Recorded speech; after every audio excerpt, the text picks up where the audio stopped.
Hello, it's time for another episode of Discipleship Today. My name is Bob Benson. I pastor Christ Lutheran Church. We've been talking about discipleship, what it is, what it isn't, and something occurred to me.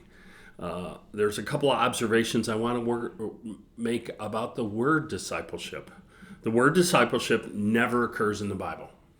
But the idea of discipleship is all over the Bible. It's all over Jesus' teachings.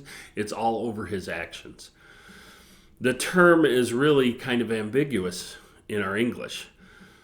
It can mean my discipleship, how I became a disciple, and how I'm figuring out to walk with him, learning from him. That's my discipleship, okay?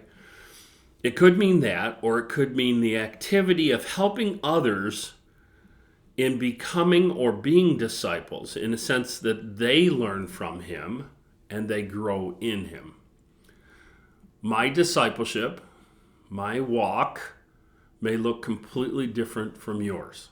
And it should look completely different. We're different people. The second meaning of the word discipleship means to help others. There's a verb for it in the New Testament Greek.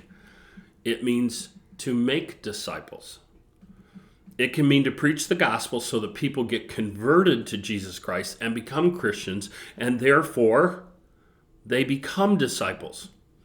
Matter of fact, this word is used in Acts 14:21. It says there, when they had preached the gospel to that city and made many disciples, they returned to Lystra and Iconium. Make disciples, in the Greek word there, means to get people converted to Jesus. And that's where I believe the discipleship journey really begins, is when somebody turns to Jesus. They want to look more like him. And then we continue that into what we consider modern day discipleship. So first and foremost, we have to preach the gospel. We have to be able to lead people to meet Jesus. First and foremost.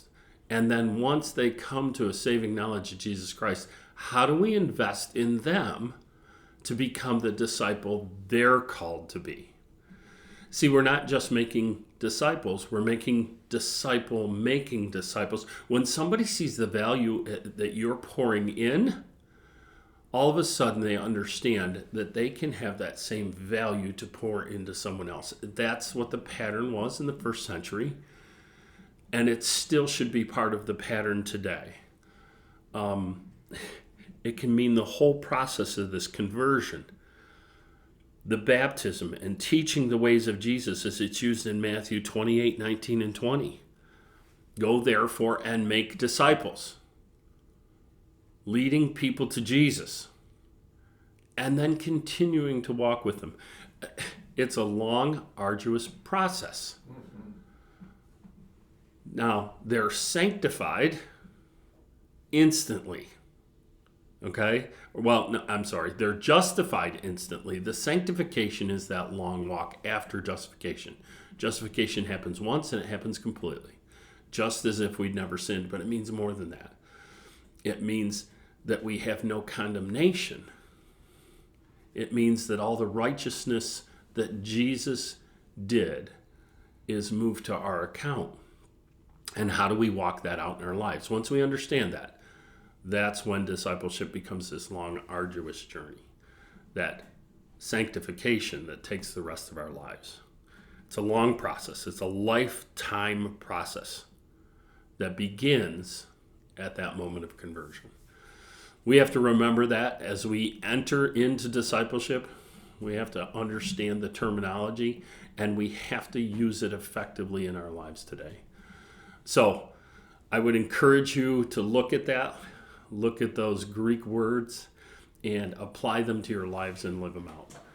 So for Discipleship Today, I want to thank you for taking the time to watch.